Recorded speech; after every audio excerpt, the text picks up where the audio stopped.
welcome to Supper with Stella. Today we're going to be making stuffed peppers. So these are just going to be some peppers, bell peppers from my garden, stuffed with a really nice, rich, beefy tomato sauce. So the first thing I want to do is just go ahead and start chopping up an onion.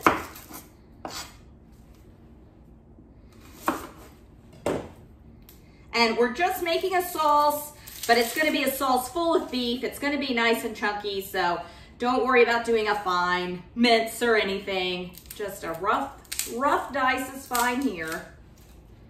And this is kind of a small onion. You could use a larger onion.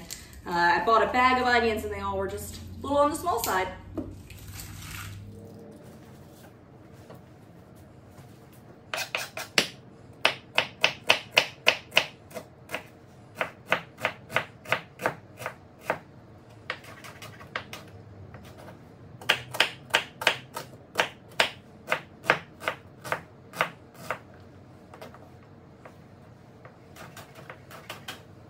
And I've got my pan heating over medium high. I'm gonna add a little avocado to it. And as soon as that's avocado oil, and as soon as that starts to shimmer, I will get my onion in it. So next I'm gonna go ahead and move on. I'm gonna chop up my garlic.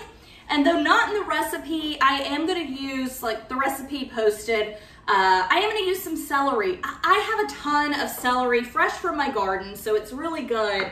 But I don't want it to go bad before I can get to it. So I'm adding celery to most things these days.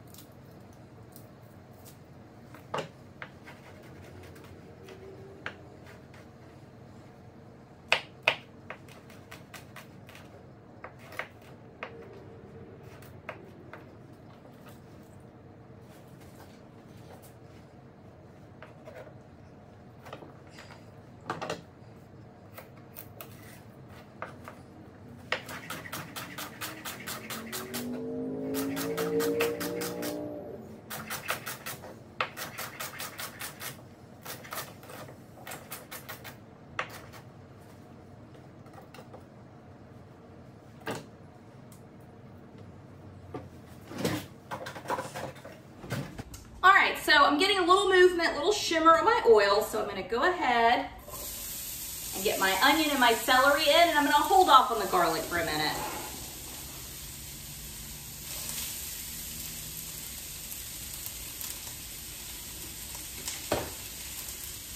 And I'm really not looking for caramelization.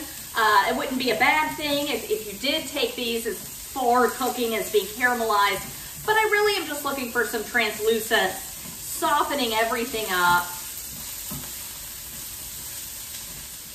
I'm gonna go ahead and salt and pepper. So while my onions and celery are sauteing up, I'm gonna go ahead and get my tomato sauce ready to go into it. So the recipe calls for passata, 24 ounces of passata, which passata is strained tomatoes. From what I understand, it's not cooked as much as like a tomato sauce. To me, a jar of passata tastes a little closer to fresh tomatoes. Sorry for all this steam. A jar of passata tastes a little closer to fresh tomatoes than like a can of tomato sauce. If you can't find passata, you can either use fresh tomatoes, which is what I'm going to be doing today. So use fresh, you could use tomato sauce, or you could use crushed tomatoes, I think would be a pretty good substitute. But I have a ton, I already got a few at the bottom, already started, but I have a ton of cherry tomatoes out of my garden that need, like the celery, they need to get used. So I am just gonna go through and do a rough chop on these and throw them in my blender. I am just gonna give them just a quick puree and then let them start cooking down with everything else.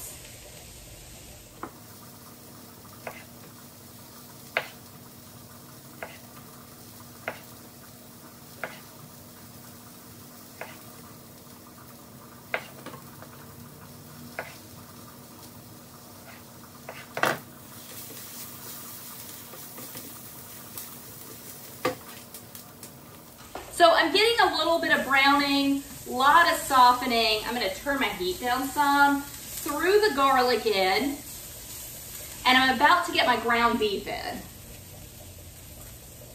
Give that garlic just a second to cook though. And I've got something for another recipe boiling on the stove. I've got some potatoes boiling behind me. So if you can hear that, I'm sorry. Not a part of this recipe. Just getting a few things done today.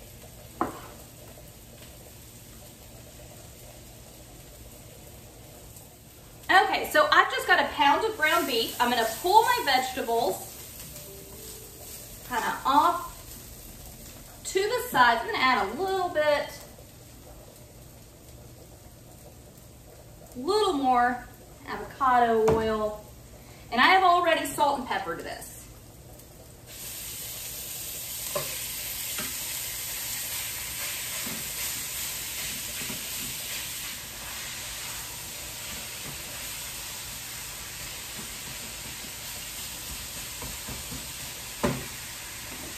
All right, so with the meat, we are gonna slow cook everything in this tomato sauce that I'm working on right now. So the meat, you want it mostly brown, but if there's a little bit of pink left in it, that's not gonna be a problem. Because it's gonna continue to cook for a while.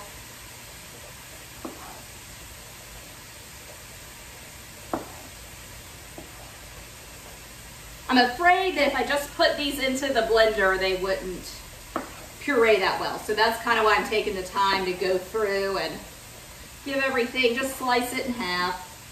If I were using slicer tomatoes, which of course you could, you don't have to use cherries. That's just what I have so many of right now. You definitely would, I would want to probably cut them into like thirds or fourths and just wedge them. And I know this looks like a ton, but once it blends down and purees down, it should be much less full.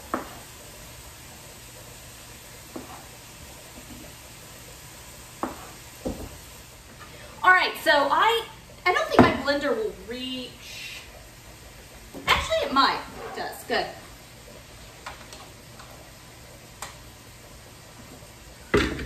All right, so I am just gonna blend these down. I'm not looking for them to be super liquefied or anything. I just want to get them pulsed down into something.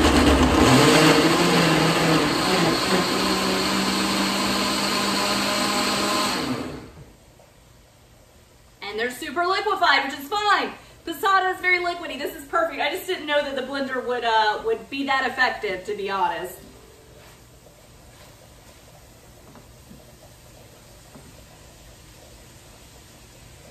Okay, so my beef is brown enough. Let me just look at my recipe real quick before I do this. Yeah, we're good.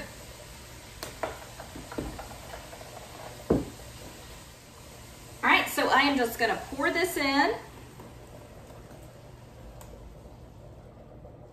And when you liquefy something or just puree something like that, it does create a lot of air in it. If I were to just let this sit for an hour or so, a lot of the air bubbles would cook out. So I know that looks like a ton of tomato sauce, and it is a lot, or pureed tomatoes, and it is. I mean, it is a lot of pureed tomatoes. However, once it starts cooking down and some of the air bubbles get out of it, it'll look a little different. It also isn't gonna look as pink, right? It looks fairly pink in here because of the air bubbles.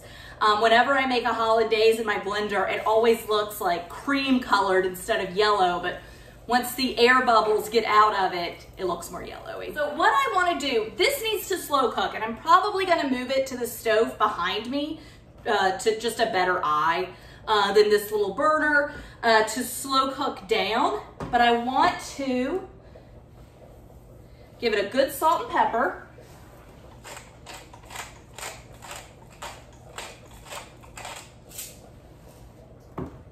I'm gonna add some chicken stock. So this is about 2 cups of chicken stock. And that's just gonna reduce down and add a lot of flavor. I'm gonna throw a bay leaf in. And then 2 ingredients that are gonna seem a little bit odd. I'm gonna add a 1/4 teaspoon of cinnamon, which if I'm not sure if I've posted it yet or not, but I also do cinnamon in my chili. It goes really, really well. It doesn't taste like cookies or anything like that. It goes great with tomato-based dishes. And then I'm gonna add 1/8 of a teaspoon of ground cloves. And they're weird. I understand those are weird spices to put in stuffed peppers or honestly anything savory, especially the cloves, but this honestly, it's gonna taste so good. Those two complement the acidity of the tomatoes and they kind of bring out, like help sort of oomph up the flavor of the ground beef. So I know it seems weird, but just trust me, it's really good. I often will add a sprig of like cilantro or oregano right now. But my cilantro's done for the year. And I have plenty of oregano in the garden, but I'm kind of lazy and don't want to go out there right now. So I might throw in a little dried oregano as this kind of cooks down if the flavor doesn't taste like it normally does. But like I said, I'm gonna move this to my back stove, to my real stove instead of my hot plate. Let it cook down and come together for a little while. Using the fresh tomatoes, I really do need some liquids to evaporate off of them. And then I will bring you back when we start stuffing the peppers. Bye. So my tomato beef sauce with fresh tomatoes and ground beef and weird items like clove and cinnamon has all cooked down. It has reduced by about half. So the air, the air bubbles popped and got out of the sauce from when we pureed the tomatoes. And a lot of the liquid has evaporated. So the sauce is reduced by about half. It's like a rich, dark red color now. And it's time to stuff the peppers. So I may have said this before, I honestly can't remember, but I'm entertaining this weekend. I'm having some folks over. This is a wonderful make-ahead dish. We will be eating this tomorrow night, so I'm just gonna get everything in my casserole dish, put some plastic wrap on the top, and refrigerate it until we're ready to eat tomorrow. So first things first though, I'm just gonna use a smaller knife. I want to get my peppers ready. So these are all peppers from my garden. They are a little smaller than store-bought bell peppers, or the kind I usually see anyway. A little smaller than that. So I am just gonna pull the stem out, slice them in half from top to bottom, and then just use my smaller knife to cut out some of the pith and the seeds as well. And some of these have a few spots that need to be cut out. A lot of what you see that probably on the camera looks like blemishes is just where the pepper hasn't fully turned yellow yet. So it's actually little bits of like green dots here and there that just haven't fully ripened.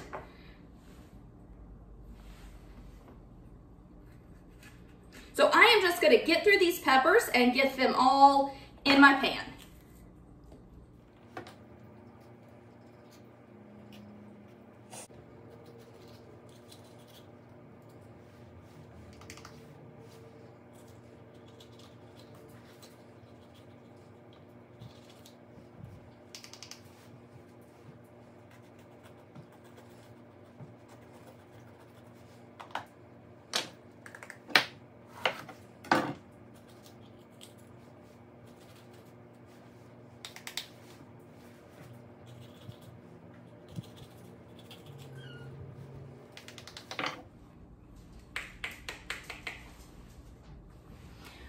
So this dish fits all my bell peppers. I'm not gonna need to use my pimento peppers. So what I'm gonna do, oh no.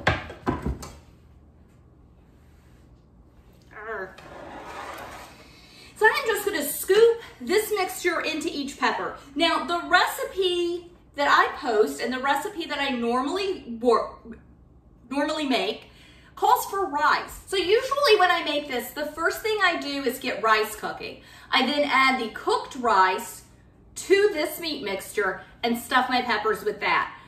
But because these are peppers from my garden and they are smaller than what I normally am using, I am just gonna stuff them with just meat mixture and I will serve rice on the side.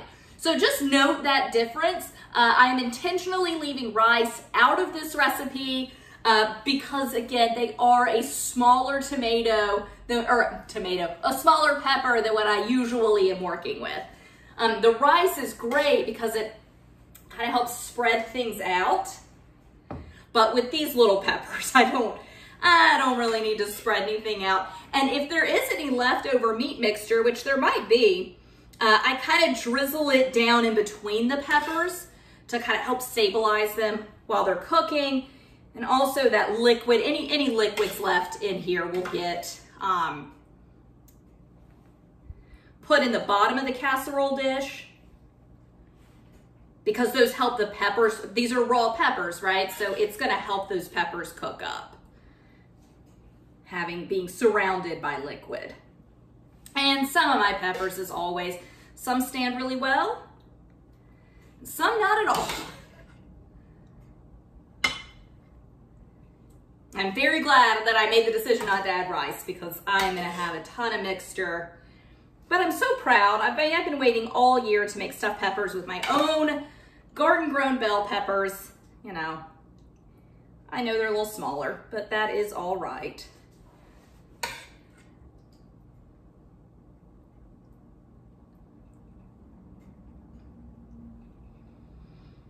I kind of want to put one of those pimentos in, but I just don't think I have enough room for it. So it's fine. Let's see, 2, 4, 6, 8. It's 10 pepper halves, so I used 5 peppers. Normally I'm just using 3 very large peppers, so you can kind of see the difference in that. So I've got a good bit of sauce left over, and like I said, I'm just gonna kind of, you know, scooch this down in between the peppers. It's gonna help them cook, but it is also gonna help them stabilize. Because as I said, I'm serving this over the weekend. So this dish is gonna get moved into the refrigerator. From the refrigerator, it will then get moved again to the stove. So it just gets, every time you move the dish, those peppers are gonna wanna move. So putting a little down in between them helps stabilize them, but it does also really help, it does also really help the peppers themselves cook up. And I cook this at 350 for 30 minutes because everything in the peppers is already cooked. Using fresh tomatoes, it made my sauce take much longer to cook down than usual. So this sauce has cooked for about an hour.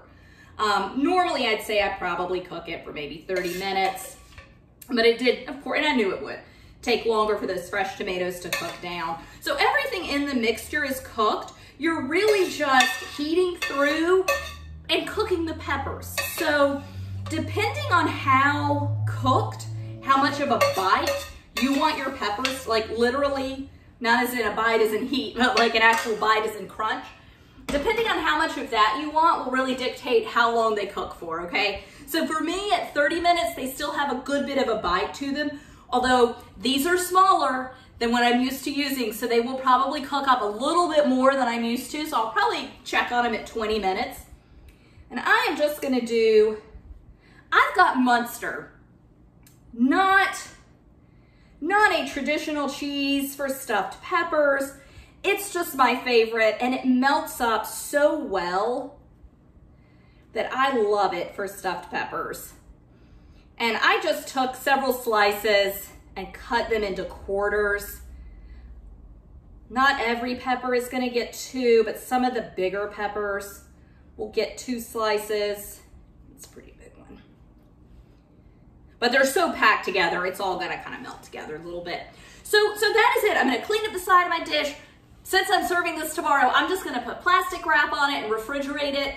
But that is it for now.